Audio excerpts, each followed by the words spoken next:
ವಿಜಯಬಿ times ಮೀಡಿಯಾಗೆ ಸ್ವಾಗತ. ನಾನು ದರ್ಶನ್ ಹುಣಸೂರು. ಮುಖ್ಯಮಂತ್ರಿಗಳೇ ಮನೆ ಮುರಿಯುವಂತಹ ಕೆಲಸ ಮಾಡುವಂಥದ್ದು ಸುಲಭ ಅಂದ್ರು ವಿಜಯೇಂದ್ರ. ಹೌದು, ಪರಿಶಿಷ್ಟ ಜಾತಿಯೊಳಗಿನ ಮೀಸಲಾತಿಯ ಸಂಬಂಧ ನ್ಯಾಯಮೂರ್ತಿ ಎಚ್.ಎನ್. ನಾಗಮೋಹನ್ ದಾಸ್ ಅವರ ವರದಿ ಶಿಫಾರಸುಗಳನ್ನು ಕೈಬಿಡಬೇಕು ಅಂತ ಹೇಳಿ ಒತ್ತಾಯವನ್ನ ಮಾಡಿ ಬಂಜಾರ, ಬೋವಿ, ಕೊರಚ ಹಾಗೂ ಕೊರವ ಸಮುದಾಯಗಳ ಮುಖಂಡರು ಬೃಹತ್ ಪ್ರತಿಭಟನೆಯ ಮೂಲಕ ತಮ್ಮ ಆಕ್ರೋಶವನ್ನ ಹೊರಹಾಕಿದ್ರು. ಬಂಜಾರ, ಬೋವಿ, ಕೊರಚ, ಕೊರವ ಮೀಸಲಾತಿ ಒಕ್ಕೂಟ ನಗರದ ಸ್ವಾತಂತ್ರ್ಯ ಉದ್ಯಾನವನದಲ್ಲಿ ಹಮ್ಮಿಕೊಂಡಿದ್ದಂತಹ ಪ್ರತಿಭಟನೆಯಲ್ಲಿ ಸಹಸ್ರಾರು ಜನ ಪಾಲ್ಗೊಂಡು ಸರ್ಕಾರದ ವಿರುದ್ಧ ಘೋಷಣೆಗಳನ್ನ ಕೂಗಿದ್ರು. ತಮ್ಮ ಸಮುದಾಯಗಳಿಗೆ ಆಗಿರುವಂತಹ ಅನ್ಯಾಯ ಸಹಿಸೋದಿಲ್ಲ ಅನ್ನುವಂಥ ಎಚ್ಚರಿಕೆಯನ್ನ ಕೂಡ ಕೊಟ್ಟರು. ಈ 4 ಸಮುದಾಯಗಳಿಗೆ ಪ್ರತ್ಯೇಕವಾಗಿ 5% ಒಳ ಮೀಸಲಾತಿಯನ್ನ ಕೊಡಬೇಕು. ನ್ಯಾಯಮೂರ್ತಿಗಳಾದ ನಾಗಮೋಹನ್ ದಾಸ್ ಆಯೋಗದ ವರದಿಯಲ್ಲಿ ಬಳಸಲಾಗಿರುವಂತಹ ಸ್ಪರ್ಶ್ಯ, ಅಸ್ಪೃಶ್ಯ ಪದಗಳನ್ನು ಕೈಬಿಡಬೇಕು. ಹಾಗೆ ವಾಸ್ತವ ದತ್ತಾಂಶಗಳ ಆಧಾರದಲ್ಲಿ ಮೀಸಲಾತಿಗೆ ಪ್ರಾತಿನಿಧ್ಯ ಬೇಕು ಅನ್ನುವಂತಹ ಬೇಡಿಕೆಯನ್ನ ಪ್ರತಿಭಟನಾಕಾರರು ಸರ್ಕಾರದ ಮುಂದೆ ಇಟ್ಟರು. ಗುರುವಾರ ನಡೆಯುವಂತಹ ಸಚಿವ ಸಂಪುಟ ಸಭೆಯಲ್ಲಿ ಈ ಸಂಬಂಧ ಸೂಕ್ತವಾದಂತಹ ನಿರ್ಧಾರವನ್ನ ತೆಗೆದುಕೊಳ್ಳದೆ ಇದ್ರೆ ರಾಜ್ಯದಾದ್ಯಂತ ಉಗ್ರ ಹೋರಾಟವನ್ನ ನಡೆಸುವಂತಹ ಎಚ್ಚರಿಕೆಯನ್ನ ಕೂಡ ಕೊಟ್ಟಿದ್ದಾರೆ. ಇನ್ನು ಪ್ರತಿಭಟನೆಯಲ್ಲಿ ಪಾಲ್ಗೊಂಡು ಬೆಂಬಲ ಸೂಚಿಸಿ ಮಾತನಾಡಿದಂಥ ಬಿಜೆಪಿ ರಾಜ್ಯಾಧ್ಯಕ್ಷರಾದ ಬಿ.ವೈ. ವಿಜಯೇಂದ್ರ, ಮಾನ್ಯ ಸಿದ್ದರಾಮಯ್ಯ ಅವರೇ, ರಾಜ್ಯದಲ್ಲಿ ಎಷ್ಟು ದಿನ ಮುಖ್ಯಮಂತ್ರಿ ಕುರ್ಚಿಯಲ್ಲಿ ಕೂತಿದ್ದೀರಿ ಅನ್ನುವಂಥದ್ದು ಮುಖ್ಯ ಅಲ್ಲ, ಆ ಕುರ್ಚಿಯಲ್ಲಿ ಕೂತಾಗ ಎಲ್ಲ ಸಮುದಾಯಗಳಿಗೆ ನ್ಯಾಯ ಕೊಟ್ಟಿದ್ದೀರಾ ಅನ್ನುವಂಥದ್ದು ಬಹಳನೇ ಮುಖ್ಯವಾದದ್ದು ಅಂತ ತಿಳಿಸಿದ್ರು. ಮುಖ್ಯಮಂತ್ರಿಗಳೇ, ಮನೆ ಮುರಿಯುವಂತಹ ಕೆಲಸ ಮಾಡುವಂಥದ್ದು ಸುಲಭ, ಮನೆ ಕಟ್ಟುವಂಥದ್ದು ಅತ್ಯಂತ ಕಷ್ಟದ ಕೆಲಸ. ರಾಜ್ಯದ ಜನ ನಿಮಗೆ ಆಶೀರ್ವಾದ ಮಾಡಿ ರಾಜ್ಯದಲ್ಲಿ ಕಾಂಗ್ರೆಸ್ ಸರ್ಕಾರ ಅಧಿಕಾರಕ್ಕೆ ತಂದಿದ್ದಾರೆ. ಈ ರಾಜ್ಯದ ಎಲ್ಲ ಪರಿಶಿಷ್ಟ ಜಾತಿ, ಪರಿಶಿಷ್ಟ ಸಮುದಾಯಗಳು, ಅಲೆಮಾರಿ ಸಮುದಾಯಗಳಿಗೆ ನ್ಯಾಯ ಕೊಡುವಂಥ ಅಪೇಕ್ಷೆ ಜನರಲ್ಲಿತ್ತು.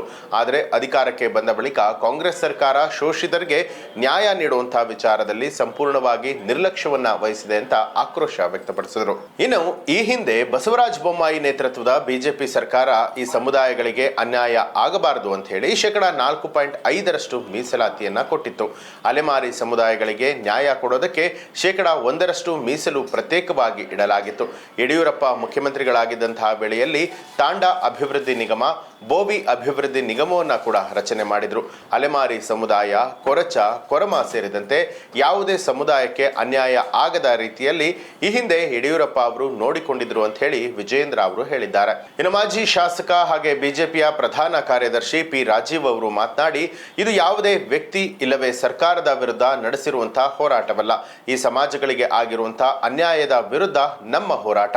ಈಗಾಗಲೇ ನಮ್ಮ ಸಮುದಾಯಕ್ಕೆ ಆಗಿರುವಂತಹ ಅನ್ಯಾಯವನ್ನ ಮುಖ್ಯಮಂತ್ರಿಗಳಿಗೆ ಪತ್ರದ ಮೂಲಕ ಮನವರಿಕೆಯನ್ನ ಮಾಡಿಕೊಟ್ಟಿದ್ದೇವೆ. ಶತಶತಮಾನಗಳಿಂದಲೂ ಕೂಡ ನಮ್ಮ ಸಮುದಾಯ ಅನ್ಯಾಯಕ್ಕೆ ಒಳಗಾಗಿದೆ.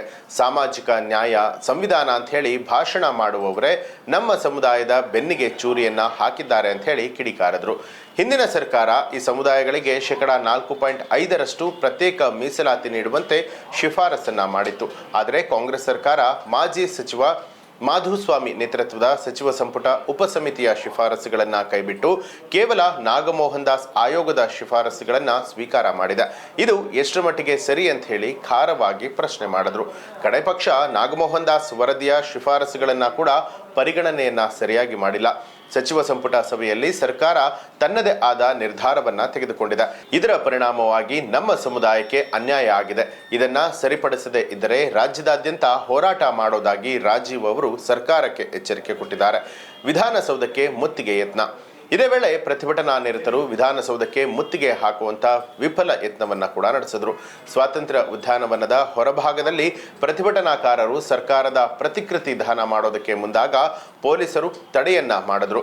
ಈ ವೇಳೆ ಗೊಂದಲದ ವಾತಾವರಣ ಕೂಡ ನಿರ್ಮಾಣ ಆಗಿತ್ತು. ಕೆಲವರು ಬ್ಯಾರಿಗೇಟ್ಗಳನ್ನ ಏರಿ ದಾಟುವಂತಹ ಪ್ರಯತ್ನ ಮಾಡಿದ್ರು.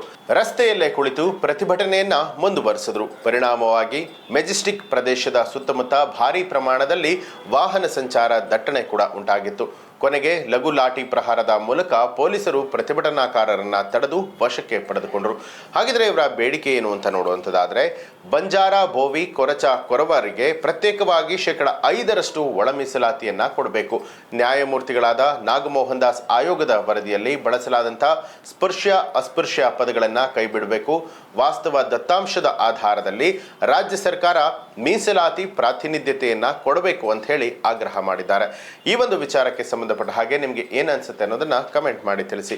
ಹಾಗೆ ನೀವಿನ್ನೂ ಕೂಡ ನಮ್ಮ ಚಾನಲ್ ಅನ್ನ ಸಬ್ಸ್ಕ್ರೈಬ್ ಮಾಡಿಲ್ಲ ಅನ್ನುವಂಥದ್ದಾದ್ರೆ ಈಗಲೇ ಸಬ್ಸ್ಕ್ರೈಬ್ ಮಾಡಿ ಬೆಲ್ ಐಕಾನ್ ಒತ್ತಿ.